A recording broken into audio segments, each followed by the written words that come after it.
We're watching Coin 6 News at 5. Watching out for you.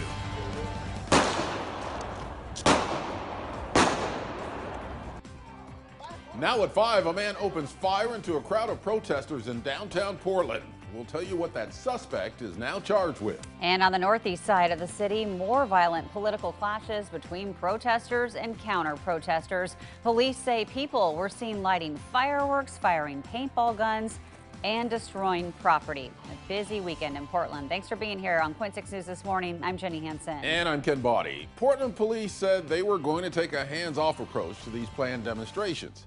Cora Harlan joins us live in downtown Portland with more on the unrest we saw in the city over the weekend. Cora?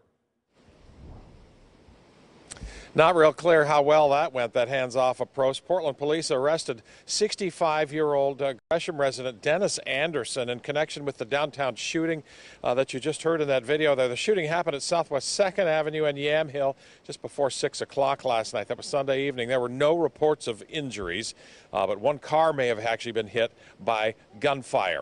Now, Zane Sparling, a reporter for Coin's news partner, the Portland Tribune, witnessed the shooting event. He recorded a video of a man firing 3 shots from a handgun near Southwest 2nd Avenue in Yamhill shortly before 6. Bystanders told him that the shooter pulled the gun as protesters gathered downtown. Police say they've now recovered a handgun from Anderson. Police gave no detail about why he may have opened fire. He is facing charges of unlawful possession of a firearm and unlawful use of a weapon. Earlier in the day on Sunday, right-wing protesters gathered at Tom McCall Waterfront Park. But after counter-protesters made plans of their own, the group moved their rally to a parking lot on Northeast 122nd Street. Now, around 4 o'clock, a van crashed into that parking lot near that group. The van was tipped over and destroyed by demonstrators.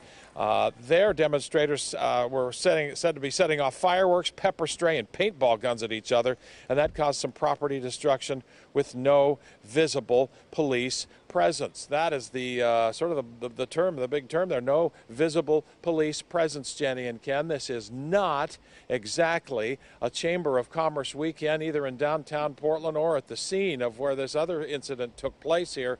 All of it has sort of wound down for the time being. We're far away from where a lot of this happened, thankfully, and we will see what happens next. But I guess I don't know how to characterize this event that happened yesterday. Just a lot of melee with not much police presence. They did tell us in advance they would have a hands-off approach there. And we have a 65-year-old man from Gresham in custody as a result in connection with some gunshots fired down here over the weekend. Thank you very much, Cora. Very, very busy weekend. Well, the Portland Police Bureau gave us a statement in response to the events, saying last night's crimes are under investigation. Quote, arrests may not happen in the moment. PPB has consistently done follow-up investigations, made arrests, and forwarded cases to the district attorney for prosecution.